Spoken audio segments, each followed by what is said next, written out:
Indian medical association Sangli आयोजित online कार्यक्रम doctor तुमच्या भेटीला. आजार होऊच नयेत आणि झालेच तर काय करावे याची आमच्या तज्ज्ञ डॉक्टरांकडून अतिशय सोप्या शब्दात आणि तीही घरबसल्या दिलेली माहिती.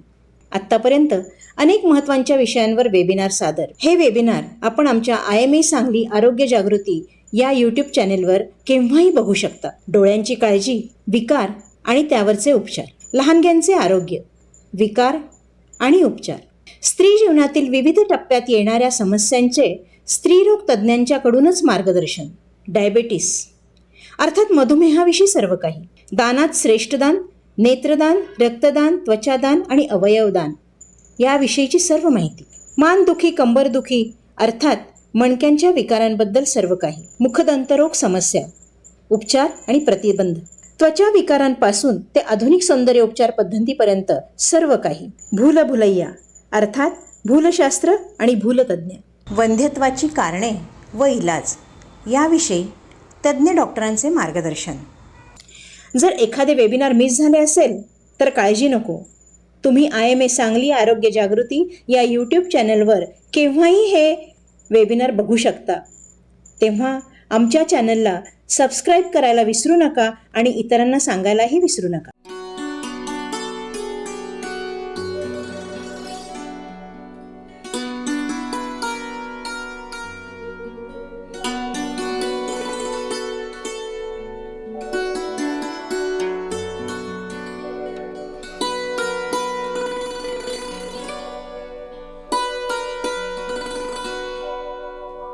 कुरुत्वं कल्याणम् आरोग्यं धनसम्पदः शुभं कुरुत्वं कल्याणम् आरोग्यं धनसम्पदः शत्रुबुद्धिविनाशाय दीपज्योतिर्नमोऽस्तुते दीपज्योतिर्नमोऽस्तुते शुभं कुरुत्वं कल्याणम् आरोग्यं धनसम्पदः. नमस्कार, good morning. Indian medical association सांगलीद्वारा आयोजित डॉक्टर तुमच्या भेटीला या कार्यक्रमात मी डॉक्टर माधवी दिलीप पटवर्धन आपल्या सर्वांचे मनपूर्वक स्वागत करते. आजचा विषय आपला आहे सांधेरोपण म्हणजे जॉईंट रिप्लेसमेंट सर्जरी. आजच्या या कार्यक्रमात समन्वयक म्हणून आपल्याला लाभलेले आहेत सांगलीचे सुप्रसिद्ध अस्थिरोगतज्ञ डॉक्टर GS कुलकर्णी. त्यांचे मी मनपूर्वक स्वागत करते. तसेच पुण्याहून आपल्याला आजच्या कार्यक्रमात सहभागी झालेले आहेत प्रसिद्ध रोबोटिक जॉईंट रिप्लेसमेंट आणि sports surgeon doctor Neeraj Adkar. तसंच सांगलीहून डॉक्टर तन्वी शिंदे, डॉक्टर ओमकार कुलकर्णी हे जॉईंट रिप्लेसमेंट सर्जन्स आपल्याला जॉईन होत आहेत. या सर्वांचं मी मनपूर्वक स्वागत करते. कोणतीही ऑर्थोपेडिक ट्रीटमेंट ही फिजिओथेरपीशिवाय पूर्ण होत नाही. आजच्या कार्यक्रमात फिजिओथेरपिस्ट म्हणून आपल्याला लाभलेले आहेत सांगलीचे सुप्रसिद्ध डॉक्टर अनिकेत लिमये. त्यांचेही मी स्वागत करते. डॉक्टर तुमच्या भेटीला हा उपक्रम सुरू करून 1 वर्ष पूर्ण झालेले आहेत आणि 12 भाग आम्ही प्रसारित केलेले आहेत. हा 13वा भाग प्रसारित करण्याला आम्हाला अतिशय आनंद होत आहे. आजचा जो विषय आहे तो आहे सांधेरोपण अर्थात जॉईंट रिप्लेसमेंट सर्जरी. सध्या वाढत चाललेले आयुर्मान, बदलती जीवनशैली आणि अनेक वेळा झालेले अपघात यामुळे जॉईंट रिप्लेसमेंट सर्जरी ही काळाची गरज झालेली आहे. आजच्या या विषयाला डॉक्टर GS कुलकर्णी यांनी अतिशय सूचक आणि समर्पक असे नाव दिलेले आहे, सांधेरोपण, वेदनांचे मरण आणि तारुण्याचे स्मरण. खरंच सांधेदुखीमुळे त्रस्त झालेले जे लोक असतात त्यांना जेव्हा हे सांधेरोपण केले जाते, जेव्हा त्यांना हा तरुण सांधा मिळतो तेव्हा त्यांचं आयुष्य अतिशय सुखकर आणि आनंदी होते, याच्याबद्दल वाद नाही. आजच्या कार्यक्रमाचे समन्वयक डॉक्टर GS कुलकर्णी हे गेले 37 वर्ष सांगलीत अस्थिरोगतज्ञ म्हणून काम करीत आहेत. ते एक उत्तम टेबल टेनिस प्लेयर आहेत, उत्तम बॅडमिंटनपटू आहेत. तसेच त्यांना MS गोल्ड मेडल पण प्राप्त झालेले आहे. हे उत्तम वक्ते आहेत. हे सर्व मी पाहिलेले आहे कारण डॉक्टर GS कुलकर्णी हे माझे क्लासमेट आहेत. हा कार्यक्रम बघितल्यावर शंकांचं नक्कीच निरसन होईल याची मला खात्री आहे. पण तरीही जर आपले काही प्रश्न असतील किंवा आपल्या काही शंका असतील तर आम्ही फ्लायरवर दिलेल्या कॉन्टॅक्ट नंबरवर आपण मेसेज करू शकता आणि आपल्याला तज्ज्ञ डॉक्टरांकडून आपल्याला माहिती नक्की मिळेल. डॉक्टर तुमच्या भेटीला या कार्यक्रमाचे आत्तापर्यंत 12 भाग प्रसारित झालेले आहेत. त्यात डोळ्याचे आजार, बालकांचे आरोग्य, स्त्रियांचे आरोग्य, मणक्याचे आजार, मधुमेह, नंतर त्वचारोग, नंतर भूलशास्त्र, अशा अनेक विषयावर आपल्याला मार्गदर्शन प्राप्त झालेले आहे. सामाजिक बांधिलकी म्हणून आपण जे करायला पाहिजे सर्वांनी ते म्हणजे नेत्रदान, अवयवदान, त्वचादान आणि देहदान ह्याच्याबद्दल पण आम्ही एक एपिसोड घेतलेला आहे. हे सर्व एपिसोड आपल्याला IMA सांगली आरोग्य जागृती या यूट्यूब चॅनलवर बघायला मिळतील. ह्या कार्यक्रमाचं वैशिष्ट्य म्हणजे हे सर्व कार्यक्रम आपण घर बसल्या तुमच्या सवडीने बघू शकता. मी आपल्या सर्वांना आवाहन करते, सर्व आपल्याला मिळणारी माहिती इतर लोकांना शेअर करावी, इतर लोकांपर्यंत ती पोचवावी, असं मी आपल्या सर्वांना अतिशय कळकळीची विनंती करते आणि आपल्या सर्वांची रजा घेते. धन्यवाद.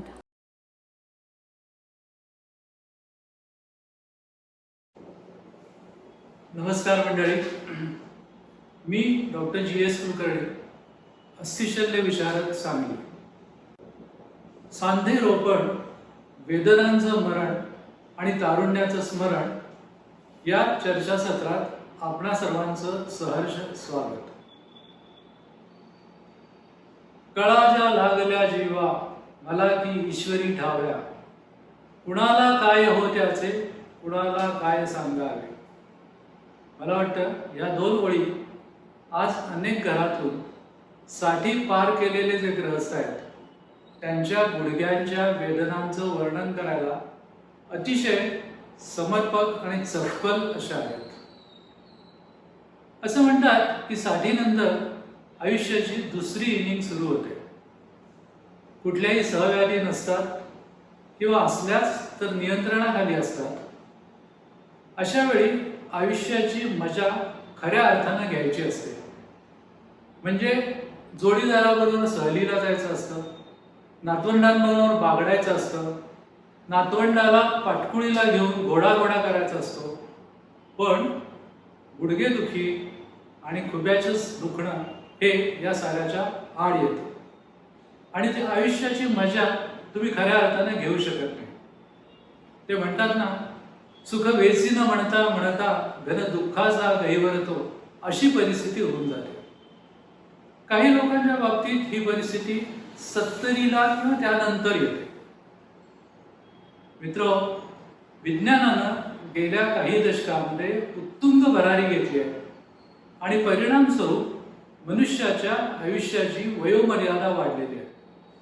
आणि ही वयोमर्यादा वाढल्यामुळं या आजारांचं सुद्धा प्राबल्य किंवा प्रादुर्भाव दोन्हीही वाढलेला आहे. म्हणजे इतिहासात डोकावलं तर शिवाजी राजांसारखं एखादंच व्यक्तिमत्व दिसतं की जे गुडघी रोगानं आजारी होतं. पण आज आपण आपल्या गल्लीत डोकावलं तर 5-6 व्यक्ती आपणाला या आजारानं त्रस्त आणि ग्रस्त अशा दिसतात. आकडेवारीच्या जंजाळात खरं तर जाऊ नये, पण या विषयाची व्याप्ती समजावी म्हणून तुम्हाला सांगतो की अमेरिकेसारख्या देशामध्ये 60 ओलांडलेल्या व्यक्तींचा जर आपण धांडोळा घेतला तर त्यामध्ये 10% पुरुषांना आणि 13% महिलांना गुडघेदुखीचा त्रास असतो. जगात असे 25 कोटी लोक आहेत.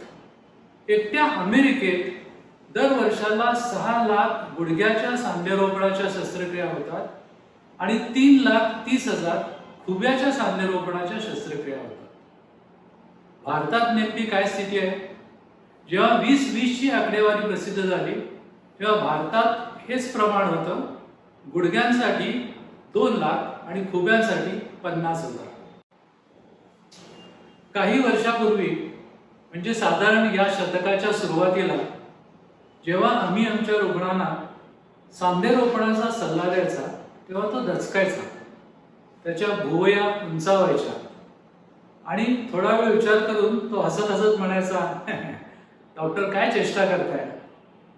या प्रतिक्रियेला कारणही तसंच होतं. जानेवारी 2000 भारताचे पंतप्रधान अटल बिहारी वाजपेयी यांनी स्वतःचे गुडघे बदलून घेतले आणि त्यासाठी अमेरिकेतले निष्णात joint replacement surgeon doctor Ranawat यांना पाचारण केलं गेलं.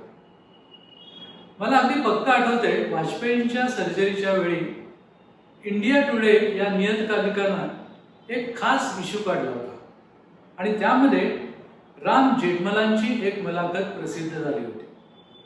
जेठमलांनी त्याआधी 6 वर्ष म्हणजे साधारण 1994ला अमेरिकेत डेट्रॉइटमध्ये आपल्या मुलीकडे गेले होते आणि तिथं त्यांनी त्यांचे दोन्ही गुडघे बदलून घेतले होते.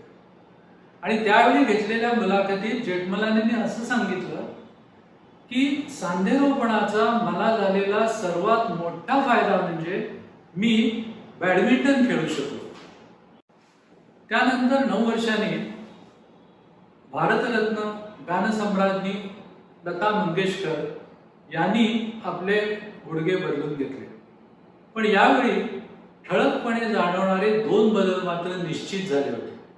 एक, ना त्या जेठमलानीसारख्या अमेरिकेला गेल्या, ना त्यांनी कुठल्याही अमेरिकन सर्जनला स्वतःच्या शस्त्रक्रियेसाठी पाचारण केलं, ज्या दोन्ही गोष्टी त्यांना सहज शक्य होत्या. पण त्यांनी आपल्याच देशात किंबहुना आपल्याच हॉस्पिटलमध्ये आपल्याच देशाच्या सर्जनकडून स्वतःची शस्त्रक्रिया करून घेतली.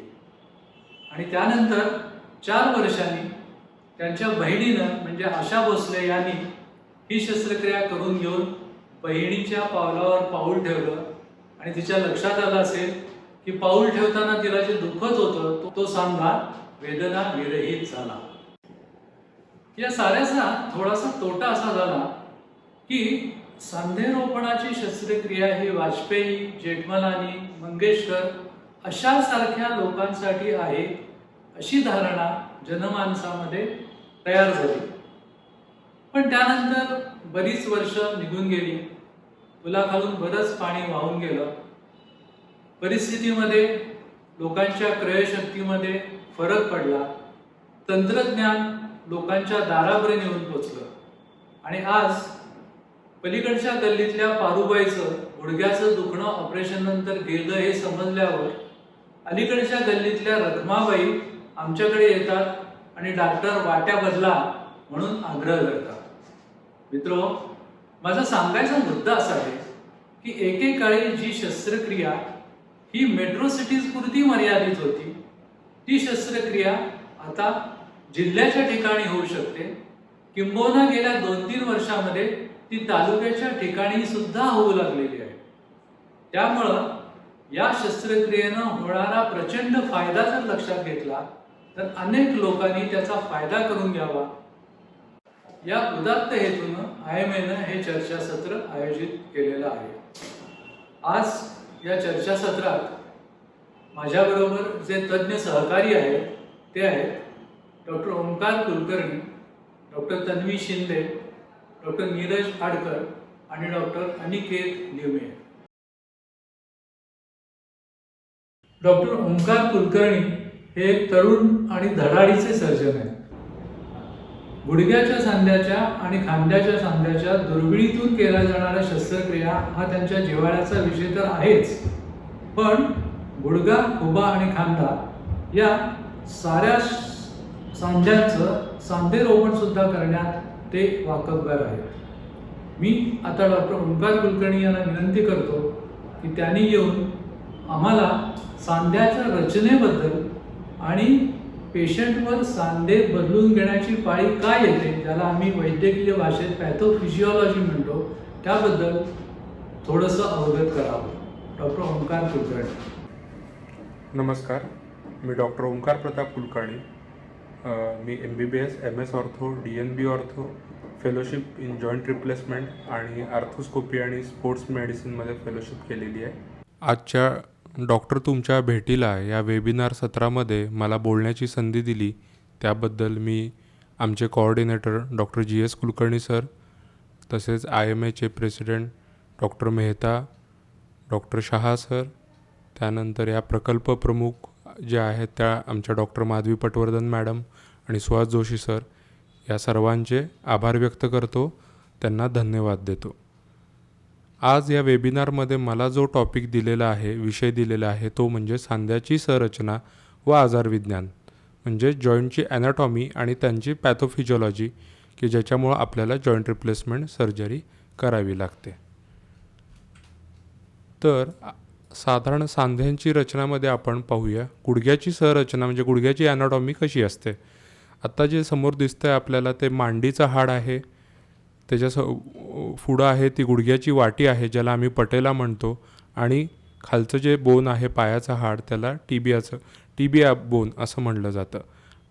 आणि बाजूला जे लिगामेंट्स आहेत ज्याला आपण अस्थिबंध म्हणतो, ते अस्थिबंध गुडघ्याला घट्ट पकडून ठेवतात, गुडघ्याला स्टॅबिलिटी देतात. बाहेर 2 आणि आत 2 असे महत्त्वाचे 4 अस्थिबंध असतात की जे गुडघ्याला स्टॅबिलिटी देतात, स्थिरता देतात. आणि 2 गुडघ्यांच्या मध्ये घर्षण होऊ नये म्हणून गुडघ्यांची गादी असते जी कुशनसारखी किंवा शॉक ॲब्सॉर्बरसारखी काम करत असते. आपल्याला जी समोर दिसत आहे सी आकाराची ती गुडघ्याची गादी आहे, ज्याला खुर्च्या पण आपण म्हणतो किंवा मिनिस्कस म्हणतो. बऱ्याचदा गुडघ्याचा आर्थरायटिस हा ह्या गुडघ्यांच्या गाद्या झीज झाल्यामुळं, खराब झाल्यामुळं होतात. गुडघ्यांचा आर्थरायटिस म्हणजे नेमका काय? तर एक प्रकारचा हा वाताचाच प्रकार आहे. यामध्ये आपली कार्यक्षमता कमी होते, रुग्णामध्ये व्यंग निर्माण होतं, चालण्याची त्याची लय बदलते आणि सांध्यातल्या खुर्च्याची झीज होऊन डिफॉर्मिटी तयार होते. तर नेमकी झीज म्हणजे काय दिसते? यामध्ये जो गुळगुळीत चकचकीत जो भाग दिसतोय हा नॉर्मल आर्टिक्युलर कार्टिलेज आहे, म्हणजे सांध्याचा नॉर्मल आवरण आहे आतील, आणि जो झीज झालेला भाग दिसत आहे तो आर्थरायटिस म्हणजे खराब झालेला भाग आहे. आणि हाडावर घर्षण झाल्यामुळं पेशंटला प्रचंड प्रमाणात वेदना चालू होतात. त्यात धोक्याची कारणं कोणकोणती आहेत? तर वय, मुख्यतः 50-60 नंतर आर्थरायटिस चालू होतो. स्त्रियांच्यात पुरुषांच्यापेक्षा प्रमाण जास्त आहेत. लठ्ठपणा, वाढलेलं वजन हे कारणीभूत आहे ह्याला. त्यानंतर जुने काही आजार असतील, पायाचा वाकडेपणा असेल जन्मतः, आणि स्नायूमधली कमजोरी किंवा अकार्यक्षमता जी असते त्याच्यामुळं आर्थरायटिस निर्माण होतो. याचं निदान कसं होईल? तर गुडघ्यातल्या वेदना, त्याचबरोबर वय शक्यतो 50 वर्षाच्या पुढं असेल, सांध्यात अवघडलेपणा होणं, हालचाल करताना कट असा सांध्यामध्ये आवाज येणं, आणि सांध्यांचा वाकडेपणा म्हणजे डिफॉर्मिटी, याच्यावरून आपल्याला आर्थरायटिस झाला आहे हे समजू शकते. आपल्याला जे समोर दिसतं डाव्या बाजूला हा नॉर्मल गुडघा आहे. मध्ये जो आहे तो आर्थरायटिस डेव्हलप होतोय तो एक्सरे आहे. त्यामध्ये आपण बघू शकता की गॅप कमी झाली आहे, बाणानं दाखवलेला आहे, आणि सर्वात उजव्या बाजूला प्रचंड प्रमाणात झीज झालेला हा एक्सरे आहे. याच्यामध्ये हाडाला घासलेलं आपल्याला पाहायला मिळतं. आर्थरायटिस हा स्टेज 1, स्टेज 2 मध्ये असतो. त्यावेळी आपल्याला वजन कमी करणं, व्यायाम, पट्टा, ब्रेस वापरणं, आहारातल्या त्रुटी हे करणं, दूर करणं, औषधं घेणं, याच्यावरून आपण शस्त्रक्रिया टाळू शकतो. त्यासाठी आपण वेगळं वेबिनार घेणारच आहोत.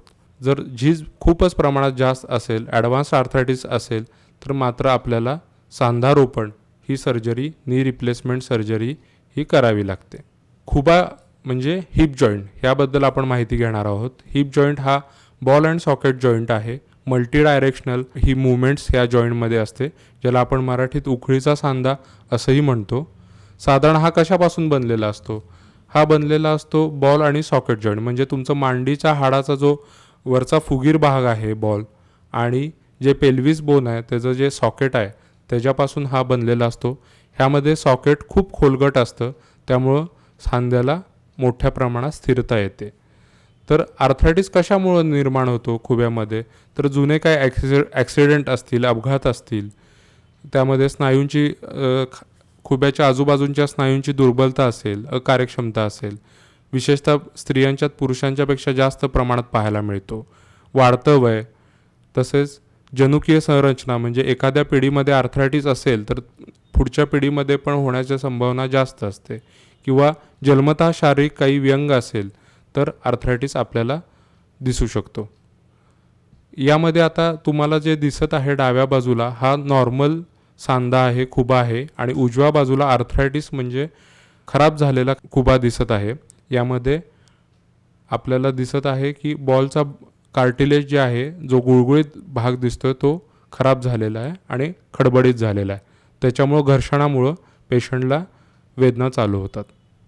तर यामध्ये लक्षणं काय आहेत, तर सांधामध्ये प्रचंड प्रमाणात वेदना, एस्पेशली नाईट पेन जे आम्ही म्हणतो, रात्री पेशंटला खूप वेदना होतात. सांधे आखडणे म्हणजे खुब्यामध्ये आखडावा जाणवणे, त्यामध्ये अस्थिरता जाणवणे, आणि थोडं जरी चाललं तरी वेदना चालू होणं ही पेशंटची मुख्य कंप्लेंट असते.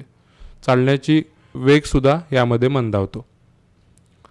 हिप ऑस्टिओनेक्रोसिस हा अजून एक प्रकार आहे, ज्याला अव्हॅस्क्युलर नेक्रोसिस म्हणतो आपण. हिप ऑस्टिओनेक्रोसिसमध्ये काय होतं, तर जो आपण बॉल बघितला होता, तो मांडीचा हाडाचा जो बॉल असतो, फिमोरल हेड जे आम्ही म्हणतो, तो हाडाचा भागाला रक्तपुरवठा खंडित होऊन तो निर्जीव होतं. कशामुळं होतं, तर ट्रॉमॅटिक इव्हेंट्स म्हणजे फ्रॅक्चर्स काही झाले, अपघातामुळं काही फ्रॅक्चर झाले नेक भागामध्ये, तर रक्तपुरवठा खंडित होऊन हाडाचा बॉल निर्जीव होतो. किंवा सिकल सेल डिसीजसारखे जे आजार असतील जे जन्मतः असतात, स्टेरॉइड्स आणि अल्कोहोलचा ओव्हरयूज झाला, जास्त प्रमाणात सेवन करण्यात आलं, तसेच तंबाखूचं जास्त प्रमाणात सेवन करण्यात आलं, तर हा अव्हॅस्क्युलर नेक्रोसिस नावाचा आजार होतो. ह्यामध्ये पुरुषांच्यात जास्त प्रमाणात पाहायला मिळतो स्त्रियांच्यापेक्षा, आणि यामध्ये आपल्याला टोटल हिप रिप्लेसमेंट सर्जरी करावी लागते. खांदा अजून एक उखळीचा सांधाचा प्रकार आहे. यामध्ये हा बॉल अँड सॉकेट जॉईंट आहे, मल्टी डायरेक्शनल मुवमेंट्स असते. आपलं जे दंडाचं हाड ज्याला आपण ह्युमरस म्हणतो आणि स्कॅप्युला बोन यापासून हा सांधा बनलेला असतो.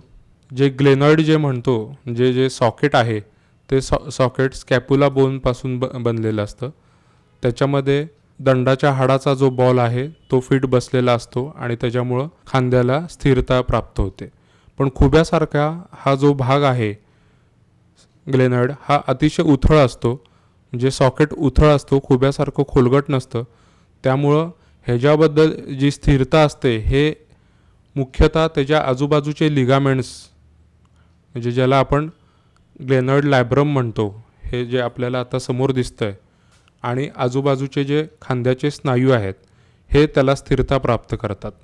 आता ह्यामध्ये कुठंही दोष जर आढळला तर सांधा सटकणे, निखळणे वारंवार या गोष्टी आपल्याला बघायला मिळतात आणि त्याच्यामध्ये सांध्याला झीज निर्माण होते. तर आता खांद्याचा ऑस्टिओआर्थरायटिस कशामुळे होतो, तर एक तर रुमॅटॉइड आर्थरायटिसमुळं, म्हणजे जो संधिवाताचा आपल्याला आजार माहिती आहे त्याच्यामुळं होतो. अव्हॅस्क्युलर नेक्रोसिस, बॉलचा रक्तपुरवठा खंडित होणं, तसंच पोस्ट ट्रॉमॅटिक आर्थरायटिस जे ॲक्सिडेंट फ्रॅक्चर्समुळं त्यामध्ये संधिवात तयार होणं, आणि रोटेटर कफ टिअर आर्थोपॅथी म्हणजे खांद्याचे जे स्नायू आहेत ते फाटल्यानंतर त्याचे वेळीच जर दुर्बिणीद्वारे उपचार न केल्यामुळं ह्याच्यामुळं खांद्याचा आर्थरायटिस निर्माण होतो. आता आपल्याला समोर दिसतंय तर डावीकडं हा पूर्णपणे त्याचा गुळगुळीत भाग हा नष्ट झालेला आहे आणि हाडाला घासत आहे. एक्सरे इमेज जर आपण पाहिली तर त्यामध्ये सांध्यातला गॅप कमी झालेला आहे आणि त्याच्यामध्ये आपल्याला हाडाला घासत असल्यासारखं बघायला मिळतं. ह्यामध्ये लक्षणं काय आहेत, तर प्रचंड प्रमाणात खांद्यामध्ये वेदना होणं, खांद्याच्या मूवमेंट्स करताना, हालचाल करताना त्रास होणं, त्यामध्ये अस्थिरता निर्माण होणं आणि आपली दैनंदिन कार्यक्षमता कमी होणं. यामध्ये जर वेळीच दुर्बिणीद्वारे उपचार केले नाहीत तर भविष्यामध्ये सांधारोपण सर्जरीज करावी लागते, ज्याला आपण टोटल शोल्डर रिप्लेसमेंट असंही म्हणतो.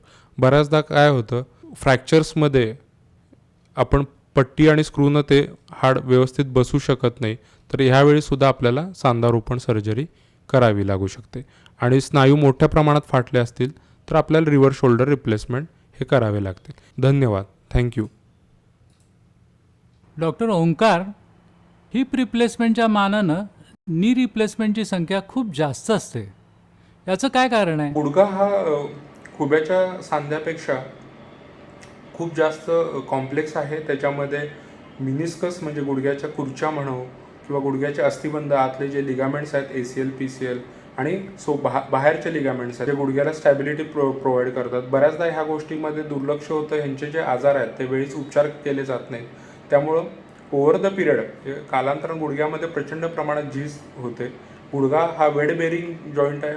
पूर्ण वजन गुडघ्या थ्रूच आपल्या जमिनीवर जात असतं आणि गुडघ्यातले आणि सर्वात महत्त्वाचं म्हणजे अलाइनमेंट्स जे चेंजेस झाले की गुडघ्यावर प्रचंड प्रमाणात ताण येत असतो आणि त्यामुळे गुडघ्यात ही झीज ही खूप मोठ्या प्रमाणात होते तुलनेत हिप जॉईंटच्या दृष्टीनं आणि मग गुडघ्यामध्ये वेदना प्रचंड प्रमाणात चालू होतात. त्यामुळे जॉईंट रिप्लेसमेंट सर्जरीज गुडघ्याच्या जास्त आहेत कॉमनली हिप रिप्लेसमेंट सर्जरीपेक्षा. डॉक्टर तन्वी शिंदे एक ज्ञानी, संशोधन प्रणव आणि सांधेरोपणात वाकबगार असं व्यक्तिमत्व. त्या स्वतः सांधेरोपणाच्या प्रसारासाठी वेगवेगळ्या कार्यशाळा आयोजित करत असतात.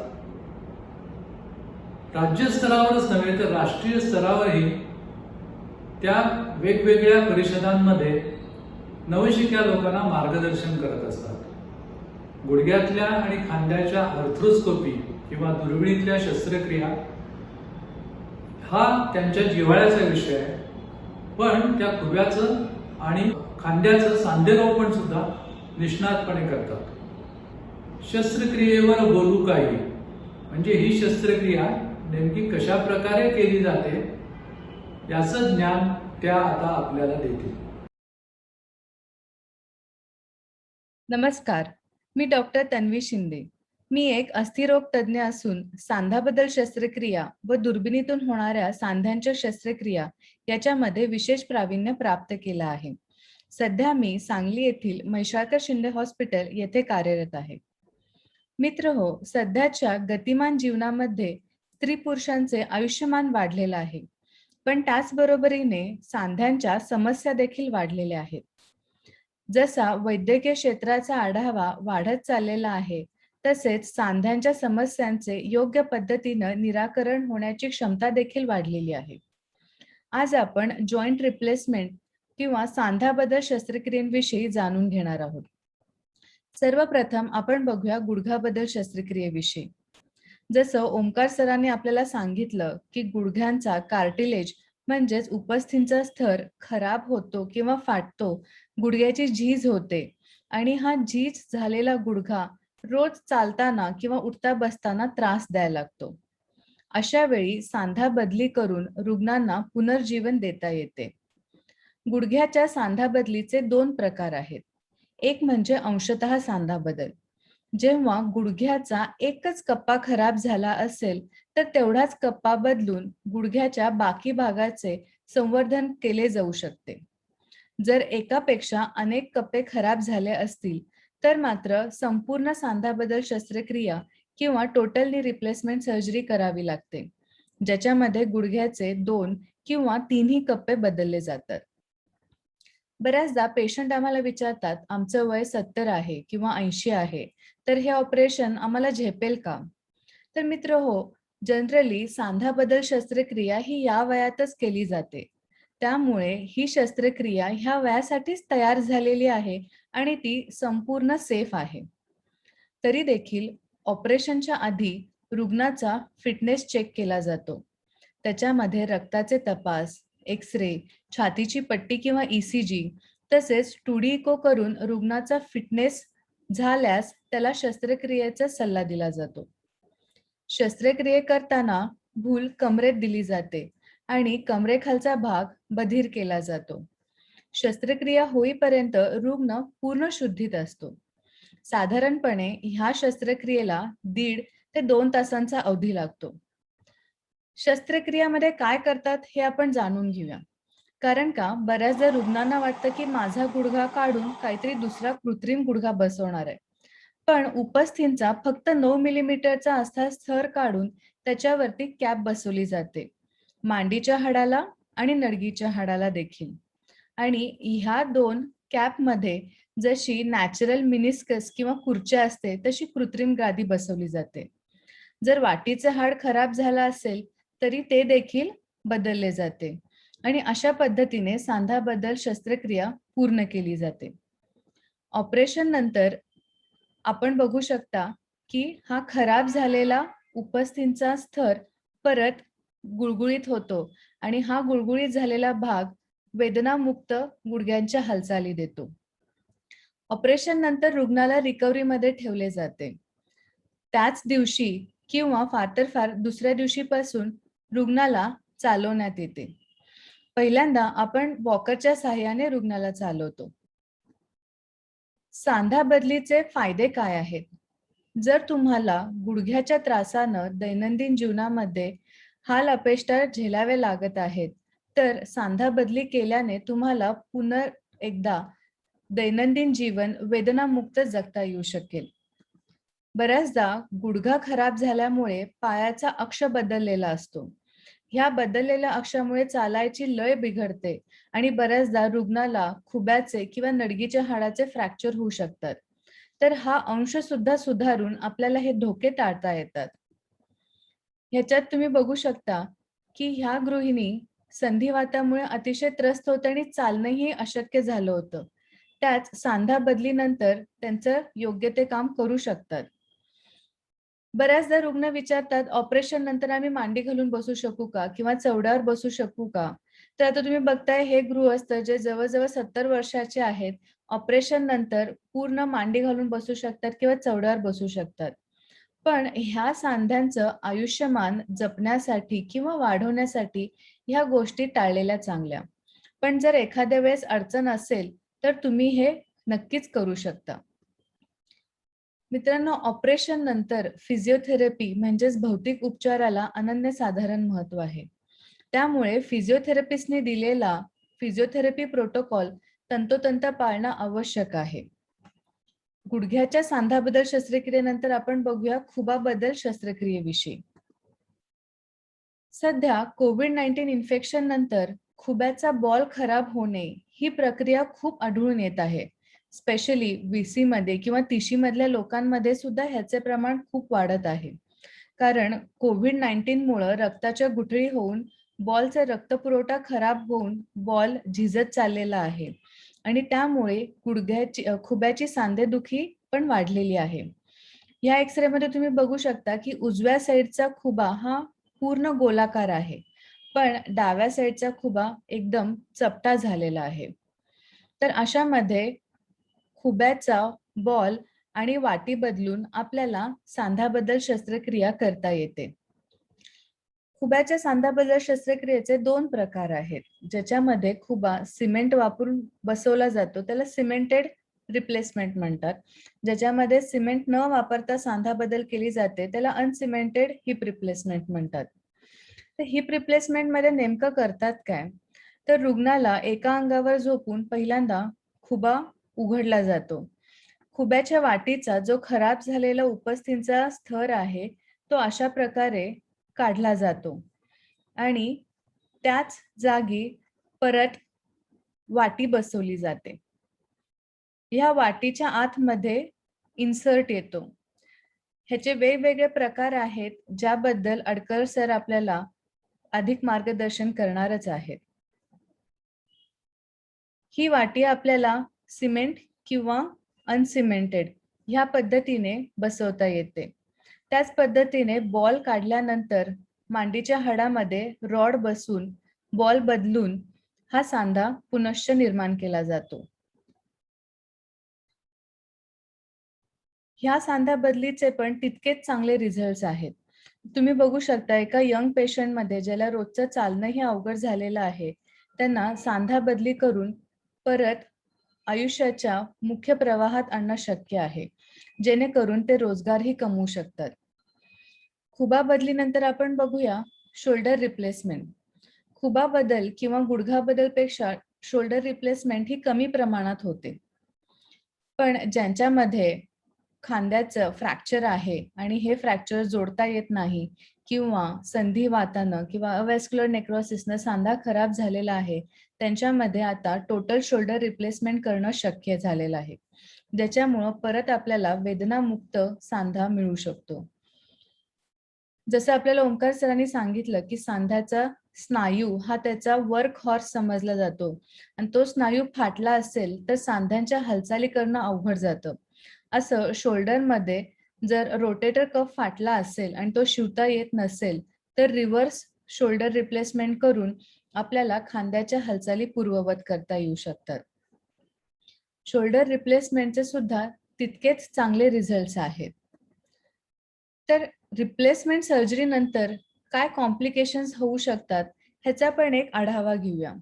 जनरली खुब्याच्या किंवा गुडघ्याच्या सांधाबद्दल शस्त्रक्रियेनंतर पायाच्या रक्तवाहिन्यांमध्ये रक्ताची गुठळी निर्माण होऊ शकते. ही होऊ नये ह्याकरिता ऑपरेशन नंतर काही दिवस रुग्णाला रक्त पातळ होण्याची औषधं चालू ठेवावी लागतात. काही क्वचित प्रकारांमध्ये सांध्यांमध्ये जंतू संसर्ग होण्याची शक्यता असते. हे टाळण्यासाठी ऑपरेशन सुसज्ज ओटी जिथे आहे, जिकडे लॅमिनार एअर फ्लो किंवा हेपा फिल्टर्स यासारखे तंत्रज्ञान उपलब्ध आहे, अशा ठिकाणी ऑपरेशन करून घेतल्यास जंतू संसर्गाचा धोका कमी राहतो. कालांतराने हे सांधे लूज होऊ शकतात. अशा रुग्णांमध्ये मात्र पुनश्च शस्त्रक्रिया लागू शकते. मित्रांनो, सांधाबदल शस्त्रक्रिया ही एक अतिशय यशस्वी शस्त्रक्रिया आहे आणि जर गुडघा, खुबा किंवा खांद्याच्या समस्यांनी तुम्हाला ग्रासला असेल तर वेळीच अस्थिरोग तज्ञांचा सल्ला घेऊन जर रिप्लेसमेंट लागणार असेल तर निश्चिंत होऊन करून घ्या. सांधा निवडताना सांध्याची किंमत महत्वाची नाहीये, पण ते सांध्याचे वैशिष्ट्य जाणून घेऊन तुमच्यासाठी जो योग्य सांधा आहे त्याची निवड करा. सरतेशेवटी मी IMA सांगली यांचे आभार मानते की त्यांनी हा नवीन उपक्रम चालू केला आणि ह्या प्रोग्रामच्या प्रमुख डॉक्टर माधवी पटवर्धन मॅडम आणि डॉक्टर GS कुलकर्णी सर यांचे मी आभार मानते की त्यांनी मला ही संधी दिली. थँक्यू. डॉक्टर तन्वी, पूर्वी तरुण लोकांना सांधेरोपणाची शस्त्रक्रिया सांगणं आम्ही टाळायचो. हेतू असा की त्याला दुसरी सर्जरी करायला लागू नये. पण सध्या अतिशय दीर्घकाळ टिकणारे असे सांधे उपलब्ध आहेत आणि रिडू सर्जरी म्हणजे पुनरपी करावी लागणारी शस्त्रक्रिया सुद्धा तुलनेनं सोपी झाली आहे.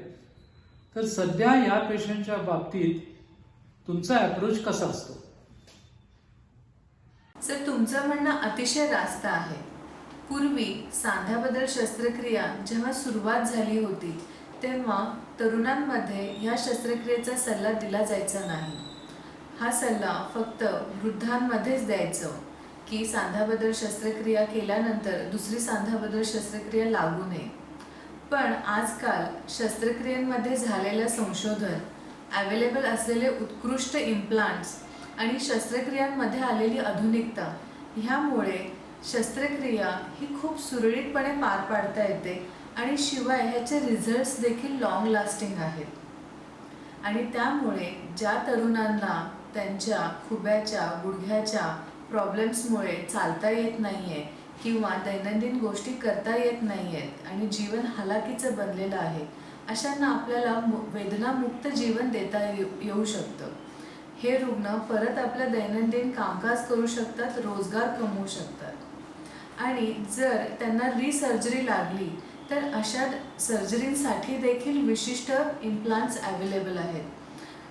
खुबाबद्दल शस्त्रक्रियेसाठी रिव्हिजन स्टेम्स आहेत किंवा गुडघाबद्दल शस्त्रक्रियेसाठी रिव्हिजन इम्प्लांट्स, ज्याला हिंज नी इम्प्लांट, हे देखील अवेलेबल आहेत. त्यामुळे जर पुनश्च शस्त्रक्रिया करायला लागली ती देखील यशस्वी शस्त्रक्रिया पार पाडता येते आणि तेवढेच चांगले रिझल्ट्स देता येऊ शकतात. डॉक्टर नीरज अडकर, पुणे येथील जॉईंट रिप्लेसमेंटच्या फील्डमधलं एक ख्यातकीर्त असं व्यक्तिमत्व. ते रुबी हॉल क्लिनिक आणि साईश्री हॉस्पिटल इथं जॉईंट रिप्लेसमेंट विभागाचे प्रमुख आहेत. सध्या सगळीकडे जी रोबोटिक सर्जरीची चर्चा आहे ती रोबोटिक सर्जरी ते अत्यंत निष्णातपणे करतात. या रोबोट्सचा नेमका सर्जरीमध्ये काय फायदा असतो त्याविषयी ते आता आपल्याला मार्गदर्शन करतील.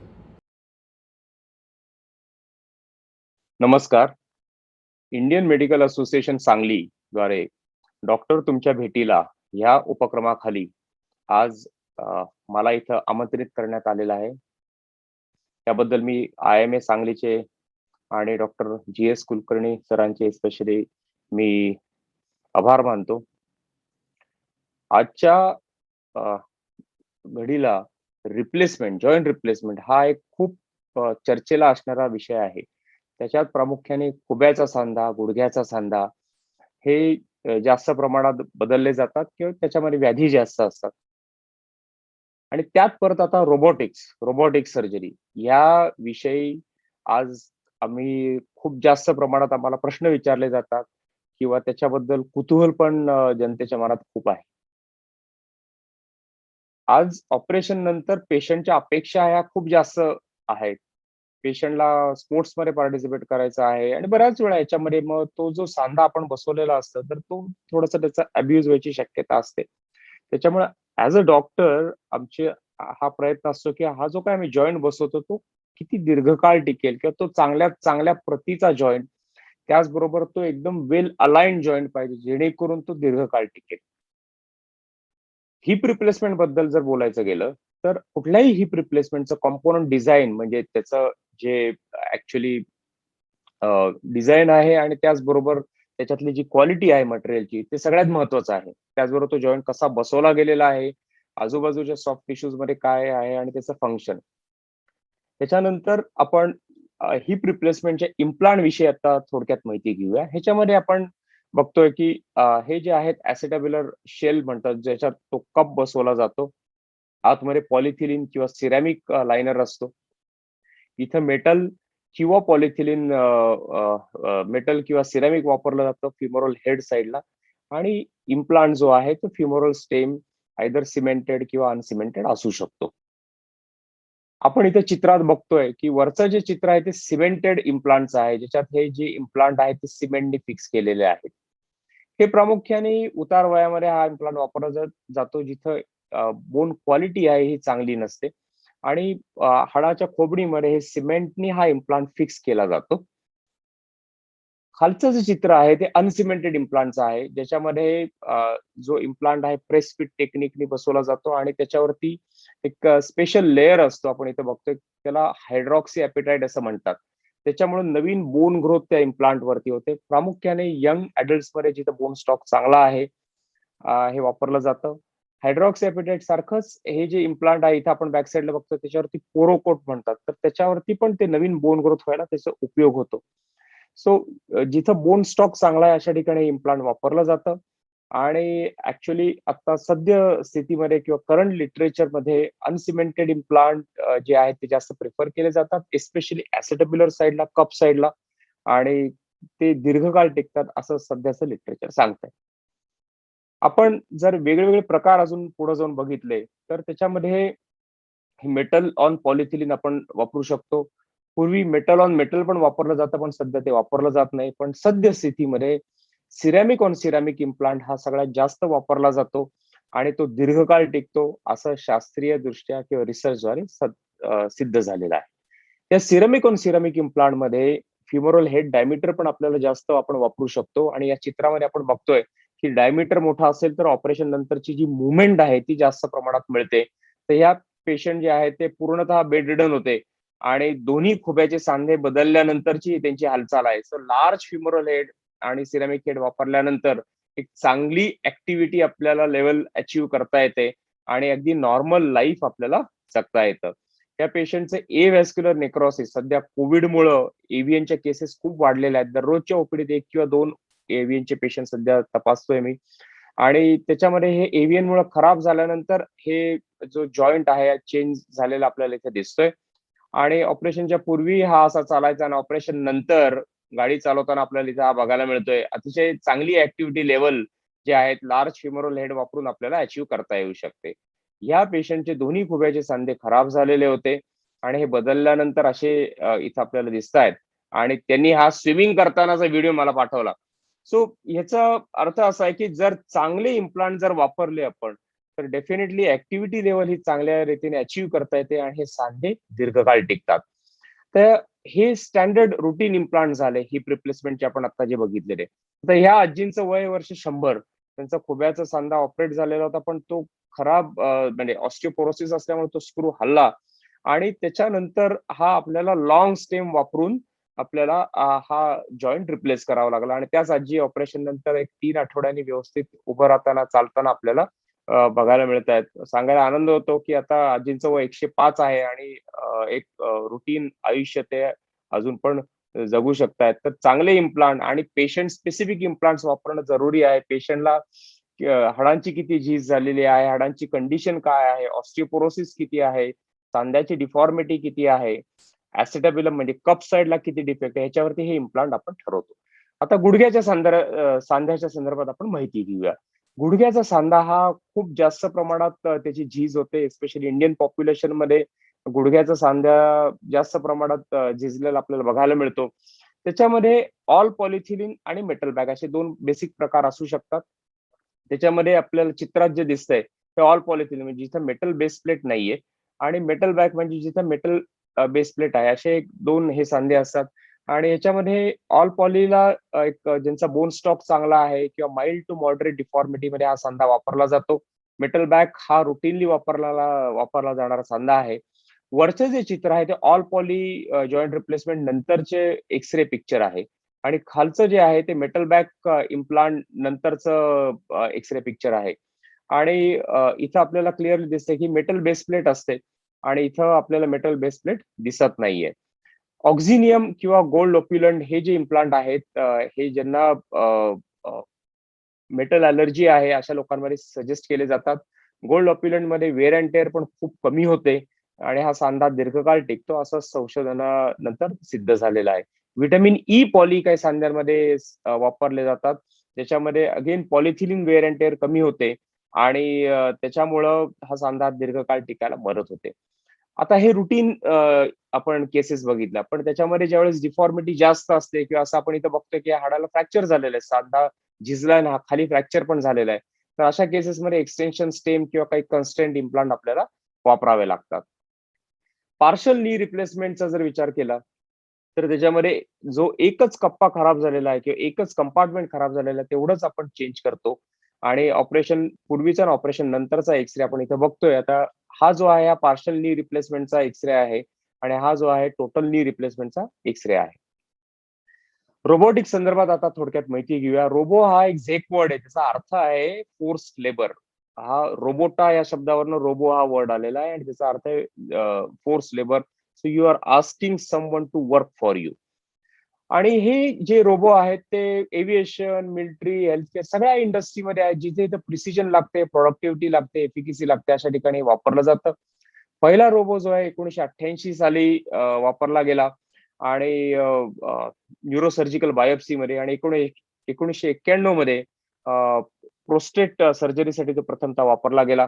त्याच्यानंतर विविध रोबो आले पोटाच्या सर्जरीसाठी, कॅन्सर सर्जरीसाठी. पण ऑर्थोपेडिक्स मधला जॉईंट रिप्लेसमेंटचा पहिला रोबो 1980s मध्ये इम्पिरियल कॉलेज लंडन मध्ये वापरला गेला आणि त्याच्यानंतर अर्ली 90s मध्ये थिंक सर्जिकल कॅलिफोर्नियाने रोबोडॉक नावाचा एक रोबो डेव्हलप केला होता जॉईंट रिप्लेसमेंट सर्जरीसाठी.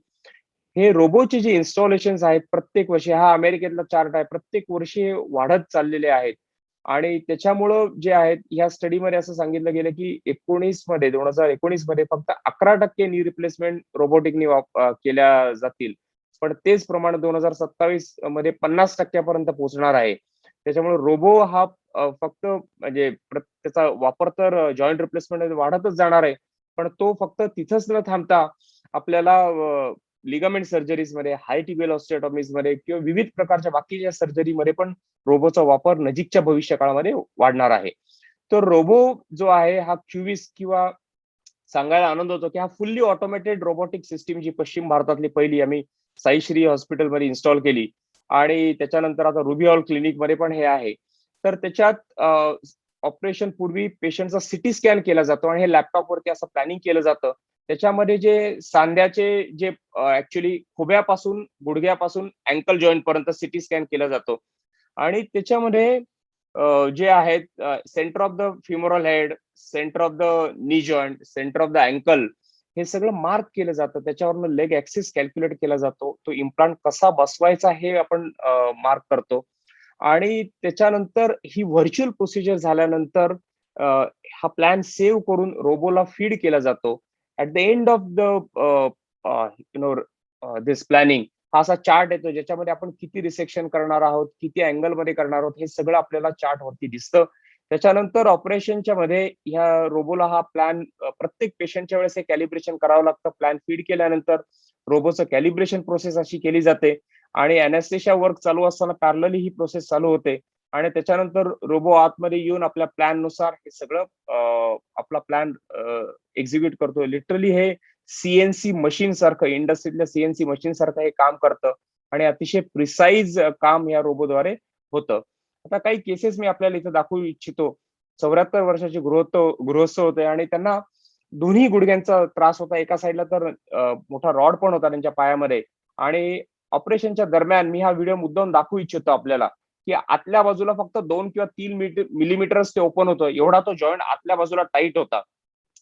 आणि आम्ही काही त्याच्यामध्ये ऍडजस्टमेंट्स करून त्याच्यामध्ये दोन्ही साईडला तो जॉईंट जो आहे तो पूर्णतः बॅलन्स आम्ही केला आणि at the end of the this balancing आपण इथं बघताय की जे खूप टाईट होतं आतल्या बाजूला 3 आणि 4 होतं, तर ते नंतर 10-10 आम्हाला अचीव्ह करता आलं. त्याचा अर्थ पूर्ण जॉईंट वाकल्यानंतर आणि सरळ झाल्यानंतर तो पूर्णतः दोन्ही साईडला बॅलन्स आहे. कुठेही त्याच्यामध्ये इम्बॅलन्स नाहीये. हे आपण ऍक्च्युअल प्रोसिजर सुरू करण्याच्या पूर्वी आपण ऑपरेशनच्या दरम्यान हे कन्फर्म करू शकतो. त्याच्यानंतर जी प्रोसिजर सुरू होते, त्याच्यामुळे काय होतं की आपल्याला जे आहेत सॉफ्ट टिश्यूजना कमीत कमी हँडल करावं लागतं. आमच्या पोस्ट ग्रॅज्युएशनच्या दरम्यान असं सांगण्यात आलं की knee replacement is a soft tissue surgery, की सॉफ्ट टिश्यूज रिलीज करा जेणेकरून तो जॉईंट आपल्याला बॅलन्स करता येईल. आता ज्या पेशंटचे मी एक्सरेज आपल्याला दाखवले होते त्याचाच हा ऑपरेशन नंतरचा एक्सरे आहे. हा पूर्णतः सरळ झालेला सांधा आपल्याला बघायला मिळतोय. ऑपरेशनच्या पूर्वी हे असे चालायचे. ऑपरेशन नंतरचा हा त्यांचा जो व्हिडिओ आहे 3 ते 4 आठवड्यानंतरचा. दुसरे पेशंट आहेत पूर्णतः सबलक्सेटेड जॉईंट होते, खराब जॉईंट होते आणि ऑपरेशन नंतरचा हा एक्सरे आहे. ऑपरेशनच्या पूर्वी ते असे चालायचे आणि ऑपरेशन नंतरच्या दुसऱ्या दिवशीचा हा व्हिडिओ आहे आणि तेच पेशंट ऑपरेशन नंतर एक 4 आठवड्यांनी सुट्ट चालताना आपल्याला इथं बघायला मिळतात. तो कम्प्लीट करेक्शन जे आहे ही पॉसिबल आहे अशा प्रकारच्या सर्जरीमध्ये आणि खूप सिव्हिअर डिफॉर्मिटीज मध्ये पण त्याचा उपयोग होतो. So another patient with severe deformity आणि हे आपण बघताय की त्याच्यामध्ये आपल्याला एक आतल्या बाजूला जे आहे ते टाईट आहे आणि ते झाल्यानंतर हे आतल्या बाजूला 5 मिलीमीटर, बाहेरच्या बाजूला 7 मिलीमीटर, पण नंतर ऍडजस्टमेंट केल्यानंतर ते 10-10 मिलीमीटर झालं आणि बॅलन्स झालेला आहे जॉईंट. तर हे ऑपरेशनच्या पूर्वी असे चालायचे आणि ऑपरेशन नंतरचा हा व्हिडिओ आपण इथं बघायला मिळतोय. सो ह्याच्यामध्ये अतिशय चांगला एक्सपिरियन्स आहे आणि ह्या रोबोमुळं आम्हाला सॉफ्ट टिश्यू रिलीजेस कमी लागलेले आहेत, shorter hospital stay, less pain, less drain, त्यामुळे पेशंट पण लवकर घरी जाऊ शकतो. तर we should not be doubting robo existing. It is here to stay आणि ह्याचं ऍप्लिकेशन प्रत्येक फील्डमध्ये आता वाढत जाणार आहे. Thank you very much. मी पुन्हा एकदा IMA सांगलीचे आभार मानतो की त्यांनी मला इथं बोलवलं आणि बोलण्याची संधी दिली. धन्यवाद. डॉक्टर आडकर, रोबोट हा सध्या या क्षेत्रातला हॉटकेक आहे असं म्हटलं तरी ते वावगं ठरणार नाही आणि त्याच्याविषयी तुम्ही खूप छान माहिती आम्हाला दिली. पण मला आपणाला 2 प्रश्न विचारायचे आहेत. एक, या रोबोटिक सिस्टीम्स आहेत त्या वेगवेगळ्या सिस्टीम्स उपलब्ध आहेत असं आम्ही वाचत असतो, तर त्याविषयी थोडंसं आम्हाला ज्ञान द्या. आणि दुसरं असं की रोबोटच्या वापरानं शस्त्रक्रियेचा कालावधी खूप वाढतो असं म्हणतात, त्याविषयी तुमचं मत काय आहे? तर रोबो जे आहे ते ग्रॉसली आपण त्याच्यामध्ये एक रोबो ज्यांना कुठलीच इमेज लागत नाही, like x-ray, CT scan, MRI ऑपरेशनच्या पूर्वी, आणि दुसऱ्यांना एक्सरे, सिटी स्कॅन इन्फॉर्मेशन लागते, असे एक ब्रॉड क्लासिफिकेशन करता येतं. So imageless robos and with image. So imageless मध्ये स्मिथ अँड नेफीचं कोरियो आहे, नेव्हिओ आहे. ज्यांना इमेजेस लागतात, सिटी स्कॅन जसं स्ट्रायकरचा मॅको आहे, क्युबिस आहे ज्याला सिटी स्कॅन लागतो, किंवा रोजा आहे ज्याला एक्सरेज लागतात झिमर बायोमेटचा. आणि सेमी ऑटोमेटेड आणि फुल्ली ऑटोमेटेड असं पण त्याचं क्लासिफिकेशन करता येतं. सेमी ऑटोमेटेड मध्ये एक त्याच्यामध्ये कोरी स्मिथ अँड नेफीचा झाला किंवा त्याच्याबरोबर स्ट्रायकरचा मॅको झाला किंवा रोजा हे सेमी ऑटोमेटेड. पण जगात जॉईंट रिप्लेसमेंटसाठी म्हणजे नी रिप्लेसमेंटसाठी फुल्ली ऑटोमेटेड रोबोटिक सिस्टीम जी आहे ती एकच आहे, ती क्युविस. आणि त्याच्यामध्ये हा पूर्णतः स्वयंचलित रोबो असतो आणि एकदा सिटी स्कॅन प्लॅनिंग आणि ऑपरेशनच्या दरम्यानचं प्लॅनिंग कन्फर्म केल्यानंतर पूर्णतः स्वयंचलित हा रोबो इंडस्ट्रीतल्या अगदी सीएनसी मशीन सारखं तो काम करतो. पण त्याचबरोबर सगळे बोनी ब्रिज किंवा त्याचे जे आहेत ते इंटॅक्ट ठेवून म्हणजे अतिशय सेफ रोबो आहे हा. आणि दुसरा आपला जो प्रश्न होता की त्याच्यात रोबोनी वेळ वाढतो, तर एक प्रत्येक कुठली टेक्नॉलॉजी म्हणली तर त्याच्यामध्ये एक लर्निंग कर्व असते. तर सुरुवातीच्या एक 8-10 केसेस 15 केसेस थोडासा ऑपरेशनचा वेळ वाढतो. पण त्याच्यानंतर स्टँडर्ड प्रोसिजर पेक्षा एक साधारणतः 15 ते 20 मिनिटंच एक्स्ट्रा आपल्याला लागतात. पण त्याच्यामुळे जे आपल्याला प्रिसिजन अचीव्ह करता येतं, तर हे 15-20 मिनिटं I think it is worth spending that much time for our patients. आणि त्याच्यामुळं रोबोमुळं खूप जास्त ओटीचा टाइम जातो असं नक्की नाही. धन्यवाद. डॉक्टर अनिकेत लिमे. डॉक्टर लिमे गेली 10 वर्ष फिजिओथेरपीच्या क्षेत्रामध्ये कार्यरत आहेत. अनेक सर्जन्सनी केलेल्या सर्जरीनंतर ज्याला आपण आयसिंग ऑन केक म्हणतो, ते आयसिंग देण्याचं काम त्यांनी केलेलं आहे, ज्यामुळं रुग्णाच्या शस्त्रक्रियेच्या यशाचा दर्जा वाढलेला आहे.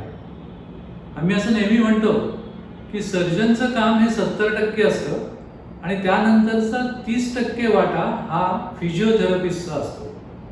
तर तो 30% वाटा ते कसा उचलतात याविषयी आपण त्यांच्याशीच हितगुज साधूया. नमस्कार मित्रांनो, सर्वप्रथम मी डॉक्टर जी.एस. कुलकर्णी सरांना धन्यवाद देतो की त्यांनी मला संधी दिली. त्याचबरोबर सध्याचे IMA चे president doctor Ajit Mehta sir आणि secretary doctor Parag Shah sir यांना पण मी धन्यवाद देतो. डॉक्टर तुमच्या भेटीला या प्रकल्पाचे प्रमुख डॉक्टर माधवी पटवर्धन व डॉक्टर सुहास जोशी सर यांना सुद्धा मी आभार मानतो. तर आपण सर्वांनी बघितलं आहेच की सांध्याची रचना कशी असते, सांधा कसा बदलला जातो, कुठले मेटल इम्प्लांट केले जातात. या सांध्याच्या शस्त्रक्रियेनंतर फिजिओथेरपी हा एक अविभाज्य भाग आहेच. आता तुम्हाला मी यामध्ये प्रत्येक सांध्याच्या रिप्लेसमेंट नंतर फिजिओथेरपी कशा प्रकारे मदत करते हे सांगणार आहे आणि त्याचे फायदे तुम्हाला सांगणार आहे. फिजिओथेरपी ही अत्याधुनिक थेरपी असून यामध्ये तुम्हाला तुमचं दुखणं कमी करायला मदत होतेच. प्रत्येक जॉईंटच्या ऑपरेशन नंतर तुम्हाला फिजिओथेरपी तुमची रिकव्हरी लवकर व्हायला मदत होते. गुडघ्या बदलल्यानंतरची फिजिओथेरपी, खुबा बदलल्यानंतरची फिजिओथेरपी आणि खांदा बदलल्यानंतरची फिजिओथेरपी, त्याचा कसा तुम्हाला उपयोग होतो आणि तुमचा नेहमीचं जीवन कसं सुरळीत होतं यामध्ये मी तुम्हाला सांगणार आहे. आपण बघितलं आधीच्या स्लाइडमध्ये गुडघ्यामध्ये आपण हे मेटल इम्प्लांट केलेलं असतं. त्याच्यामुळे मांडीचे आणि त्याच्या खालचे स्नायू शिथिल झालेले असतात. तर त्यासाठी आपण ऑपरेशन नंतर लगेच व्यायाम चालू करू शकतो. यामध्ये स्थिर व्यायाम प्रकार असतात. यामध्ये गुडघ्याची वाटी दाबणे आकृती क्रमांक 1 मध्ये बघितल्याप्रमाणे तुम्ही करू शकता. तुम्ही टॉवेल किंवा नॅपकिनचा रोल गुडघ्याखाली ठेवून तो दाबून धरून हा व्यायाम करू शकता. तसेच गुडघ्या बदलल्यानंतर पायाची हालचाल, पाय वर घेणे, सुरुवातीला तुम्ही असिस्ट घेऊ करून किंवा कोणाची मदत घेऊन हा व्यायाम करू शकता. दुसऱ्या आकृतीमध्ये तुम्ही बघताय पाय गुडघ्यातनं वाकवणे, सरळ करणे. या गोष्टी पण तुम्ही जेवढं लवकर ऑपरेशन नंतर चालू कराल त्याचा तुम्हाला फायदा जास्तच होईल. जेणेकरून तुमच्या रक्ताच्या गुठळ्या होणार नाही, तिथला रक्त पुरवठा सुरळीत होईल आणि तुमच्या सांध्यांची ताकद पण लवकर पूर्ववत व्हायला मदत होईल. त्याचबरोबर गुडघ्याची हालचाल अजून मोकळेपणानं होण्यासाठी काही पेशंटना आपण CPM सारखे मशीन लावतो. हे मशीन कसे काम करते ते बघूया. यामध्ये पेशंटचा ऑपरेशन झालेला पाय आपण इथं ठेवलेला आहे. इथं बरोबर या अँगलला ठेवलेला असतो आणि आपल्याला जेवढा अँगल पाहिजे त्याप्रमाणे ते सेट केलेलं असतं मशीनमध्ये. हा पाय पेशंटचा इथं बांधलेला असतो जेणेकरून पाय उचलला जाऊ नये आणि गुडघ्याला व्यवस्थित ताण पडावा. यामध्ये हे मशीन 90 अंशापर्यंत मागे येण्यास मदत होते व गुडघ्याचा आखूडपणा कमी व्हायला मदत होते. हे मशीन कमीत कमी 20 मिनिटं आपण लावू शकतो जेणेकरून हालचाल तुमची सुरळीत व्हायला मदत होईल. जेवढा तुमचा गुडघा लवकर वाकेल तेवढं तुमच्या हालचाली व्यवस्थित होण्यास मदत होईल. अशा प्रकारे मशीनमध्ये तुम्ही दाखवल्याप्रमाणे गुडघा वाकवला जातो आणि परत तुमचा सरळ केला जातो. यामध्ये आपण टायमिंग वाढून 5, 10 किंवा 15 सेकंद वाकवलेल्या स्थितीत ठेवू शकतो. पुढचं आहे वॉकर बरोबर चालणे किंवा वॉकरवर कसं चालायचं, काठीनं कसं चालायचं, ऑपरेशन केलेल्या पायावर वजन किती घ्यायचं, या सगळ्या पद्धती तुम्हाला फिजिओथेरपिस्ट योग्य पद्धतीने सांगू शकतो. त्याचबरोबर आता ॲडव्हान्स फिजिओथेरपी टेक्निकमध्ये तुम्हाला विविध प्रकारचे वेट कप्स आपल्याला मिळतात, जे अर्धा किलो पासून 5 किलोपर्यंत असतात. हे पायाला अशा विशिष्ट पद्धतीने बांधून तुम्ही तुमची पायाची हालचाल वाढवू शकता आणि पायातली ताकद वाढवायला मदत होते. त्याचबरोबर क्वाड्रिसेप टेबल तुम्ही चित्रात दाखवल्याप्रमाणे असे बसून इथं वेगवेगळ्या प्रकारचे वजन लावून तुमच्या पायाची हालचाल आणि मांडीचे स्नायू त्यांची ताकद वाढवायला तुम्हाला मदत होते. रोईंग मशीन याच्यामुळे पण तुमच्या गुडघ्याची हालचाल व्यवस्थित होण्यास मदत होते. इव्हन स्टॅटिक सायकल यामध्ये बसून तुमचे वर्तुळाकार गुडघ्याची हालचाल व्हायला मदत होते. रोईंग मशीनवर कसा व्यायाम केला जातो ते आपण या व्हिडिओमध्ये बघूया. हा गुडघ्यात पाय वाकवला जातो आणि परत सरळ केला जातो, जेणेकरून गुडघ्याची हालचाल तुमची नॉर्मल यायला लवकरात लवकर मदत होते आणि सांध्याची हालचाल सुरळीत होते.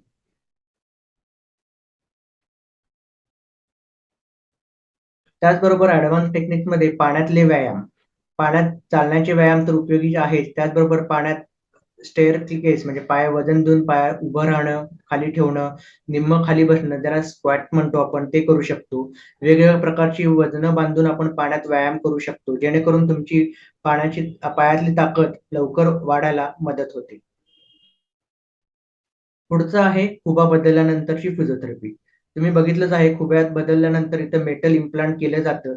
त्याच्यामुळं खुब्याच्या बाजूचे स्नायू वीक झालेले असतात. त्यांना व्यायाम आपण चालू करू शकतो. आता फिजिओथेरपी आपण कधी सुरू करतो? जसं गुडघ्याच्या ऑपरेशन नंतर लगेच आपण फिजिओथेरपी चालू करू शकतो, तसेच खुब्याच्या ऑपरेशन नंतर सुद्धा आपण लगेच फिजिओथेरपी चालू करू शकतो. या व्यायामामध्ये परत स्टॅटिक व्यायाम आणि मोबिलिटी व्यायाम, हालचालीचे व्यायाम असे आपण व्यायाम वेगवेगळ्या प्रकारे देऊ शकतो. हे व्यायाम किती वेळा करणं ते महत्त्वाचं आहे. फिजिओथेरपिस्ट तुमच्याकडनं 1 वेळा व्यायाम करून घेतोच. त्याचबरोबर तुम्ही दिवसातनं 2 वेळा किंवा 3 वेळा व्यायाम तुम्हाला जसं झेपेल त्याप्रमाणे करणं गरजेचं आहे. जेणेकरून काय होतं तुमच्या खुब्यातली ताकद वाढायला मदत होईलच, तिथं बसवलेलं मेटल इम्प्लांटची स्टॅबिलिटी वाढायला सुद्धा तुम्हाला मदत होते. याचबरोबर खूप वेळेला रुग्ण म्हणतात, की व्यायाम झाले की आमचा सांधा दुखतो किंवा तिथं सूज येते. तर त्यासाठी तुम्ही बर्फाचा शेक घेणं गरजेचं आहे. जेणेकरून 15 ते 20 मिनिटं बर्फाचा शेक घेतल्यावर तिथलं तुमचं दुखणं कमी व्हायला पण मदत होईलच. त्याचप्रमाणे सूज पण उतरायला मदत होईल. सुरुवातीचे 15 ते 20 दिवस तुमची सूज राहणार आहे. तुम्ही जसे व्यायाम वाढवाल तशी तुमची सूज कमी होणार. त्यामुळे त्यासाठी घाबरायचं काही कारण नाहीये. आता खुबा बदलल्यानंतरचे वेगवेगळे व्यायामामध्ये पहिल्या आकृतीत दाखवल्याप्रमाणे गुडघ्यात वाकवून तुम्ही सरळ करू शकता.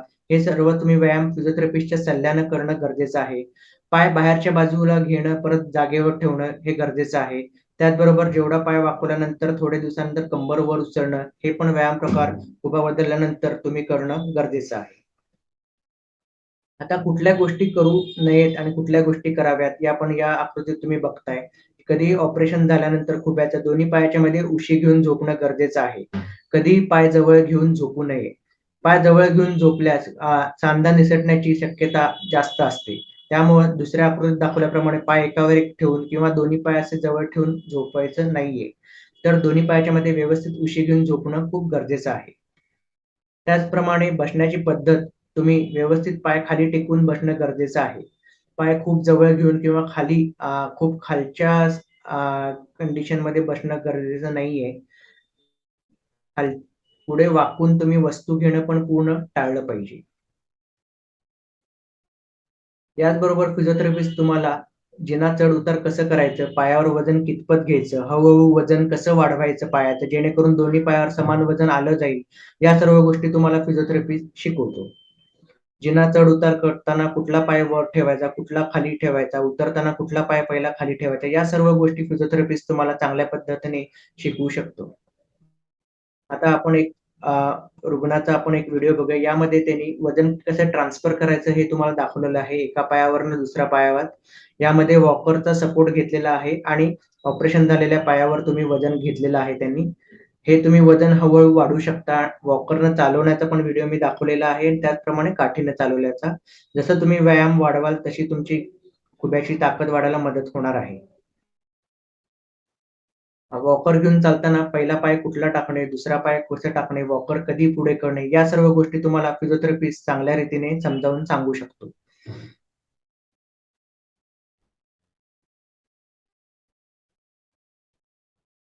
त्याचबरोबर वॉकर नंतर काठीवर येऊन पायातनं अंतर वाढवून व्यवस्थित कसं चालायचं, वजन किती पायावर घ्यायचं, हालचाल कशी सुरळीत करायची, या सर्व पद्धती तुम्हाला शिकवल्या जातात. त्याचबरोबर काही ॲक्वॅटिक एक्सरसाइज सुद्धा तुम्हाला रिकव्हरी लवकर व्हायला मदत होते. पहिल्या आकृतीत दाखवल्याप्रमाणे पायाची हालचाल वर करणं, खाली घेणं हे तुम्ही 10 रिपिटेशन पर्यंत एका वेळी करू शकता. पाण्यात चालणं हा सर्वात चांगला व्यायाम आहे. पाण्यातले व्यायाम करताना तुम्हाला पोहायला येणं गरजेचंच आहे असं नाही. तुम्ही खांद्यापर्यंतच्या पाण्यात चालू शकता आणि व्यायाम करू शकता. पाय बाजूला घेणं, पाय वाकवणं या सर्व गोष्टी तुम्ही करू शकता. पुढचं आहे खांदा बदलण्याच्या शस्त्रक्रियेनंतरची फिजिओथेरपी. यामध्ये तुम्ही बघितलेलं आहे कुठलं मेटल इम्प्लांट लावल्यानंतर तुमची खांद्याची हालचाल करायला मदत होणार आहे. पण त्यासाठी सर्वात पहिला तुम्ही स्लिंगमध्ये असताना पण व्यायाम चालू करतातच. त्याचबरोबर नंतर तुम्ही रेंज ऑफ मोशन तुमच्या खांद्याच्या हालचाली वाढवण्याचे व्यायाम पण तुम्ही वेगवेगळे प्रकारे करू शकता. स्टॅटिक एक्सरसाइजेस खांद्याचे वेगवेगळे स्टॅटिक व्यायाम तुम्हाला शिकवले जातात.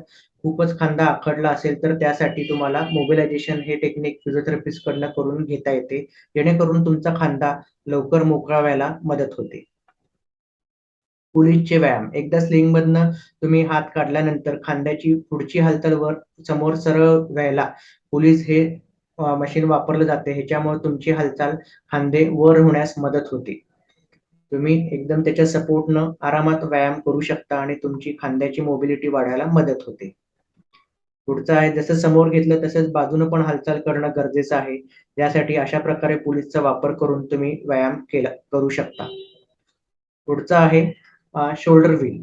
खांद्याची वर्तुळाकार हालचाल करण्यास तुम्हाला शोल्डर व्हीलचा खूप चांगल्या प्रकारे उपयोग होतो. यामध्ये समोरून तुम्ही एका बाजूला 10 वेळा, दुसऱ्या बाजूला 10 वेळा अशा प्रकारे वर्तुळाकार हालचाल करू शकता. यामध्ये वेगवेगळ्या प्रकारचे रेझिस्टन्स पण वापरले जातात जेणेकरून खांद्याची ताकद अजून वाढायला मदत होईल. बाजूच्या पोझिशनला तुम्ही बाजूनं खांदा वर घेणं, समोर घेणं, वर्तुळाकार मागे आणि पुढे अशा दोन्ही पद्धतीने करू शकता जेणेकरून तुमचा खांदा लवकर मोकळा होईल. पुढची आहेत वेगवेगळ्या प्रकारचे थेराबँड. याच्यामुळे पण तुमची इलॅस्टिसिटी वेगवेगळी असल्यामुळे तुमची खांद्याची ताकद जास्त वाढायला खूप मदत होते. या प्रकारे आपण थेराबँडचे व्यायाम करू शकतो. पाण्यातले व्यायाम यामध्ये वेगवेगळ्या प्रकारचे नूडल इक्विपमेंट बघतोय. हे नूडल प्रकार आहे थर्माकोलचा बनलेला. ह्यानं तुमची ताकद वाढते आणि हे डंबेल प्रकार आहे. त्यामुळे पाण्यातले व्यायाम पण तुम्हाला खांद्याची रिकव्हरी व्हायला खूप मदतीचे होतात. तर हे सर्व आपलं एक सांघिक काम आहे, टीमवर्क आहे. ऑपरेशन झाल्यापासून सर्जन, नर्स, फिजिओथेरपिस्ट, रुग्ण स्वतः आणि रुग्णाचे नातेवाईक या सर्वांच्या मदतीनं आपली खांद्याची हालचाल किंवा कुठल्याही जॉईंटची हालचाल सुरळीत व्हायला मदत होते. तुम्ही जेवढा लवकर फिजिओथेरपीचे व्यायाम कराल तेवढा लवकर तुमची हालचाल व्यवस्थित व्हायला मदत होते. धन्यवाद.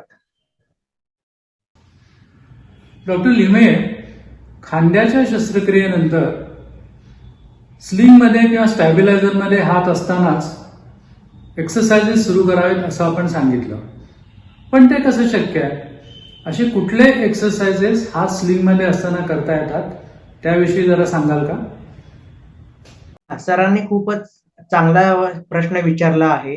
जेव्हा आपला हात स्लिंगमध्ये असतो त्यावेळी आपण ग्रीप एक्सरसाइजेस करू शकतो. त्यामध्ये आपण वेगवेगळ्या प्रकारे बॉलचे एक्सरसाइज, बॉल दाबून धरून थांबणं 5 सेकंद, सोडणं असे वेगवेगळ्या अँगलमध्ये एक्सरसाइज स्लिंगमध्ये असताना सुद्धा आपण करू शकतो. याचबरोबर बॉलच्या बरोबरच आपण स्प्रिंगचे व्यायाम पण आपण करू शकतो. अशी स्प्रिंग आपण घेऊन त्या प्रकारे व्यायामानं आपली ग्रीप सुधारू शकतो. त्याचबरोबर स्लिंगमध्ये हात असताना आपण आपल्या फर्याचे व्यायाम म्हणजे स्कॅपुलाचे व्यायाम करू शकतो. यामध्ये खांदा वर उचलणे, थांबणे 5 सेकंद, परत सोडणे, तसेच खांदा मागे घेणे, परत जागेवर घेणे, या प्रकारचे व्यायाम आपण स्लिंगमध्ये असताना चालू करू शकतो. जेणेकरून याचा उपयोग तुमची स्लिंगमधनं हात काढल्यानंतरच्या व्यायामासाठी खूप उपयोग होतो आणि तुमची रिकव्हरी लवकर व्हायला खूप मदत होईल. धन्यवाद. तज्ज्ञांनी कितीही मार्गदर्शन केलं तरी शेवटी रुग्णांचा विश्वास हा रुग्णांवरच जास्त असतो, कारण ते समदुःखी असतात. अशाच एका रुग्ण महिलेची ही प्रतिक्रिया पाहूया. प्रेमनंदा मार्के टिटवे.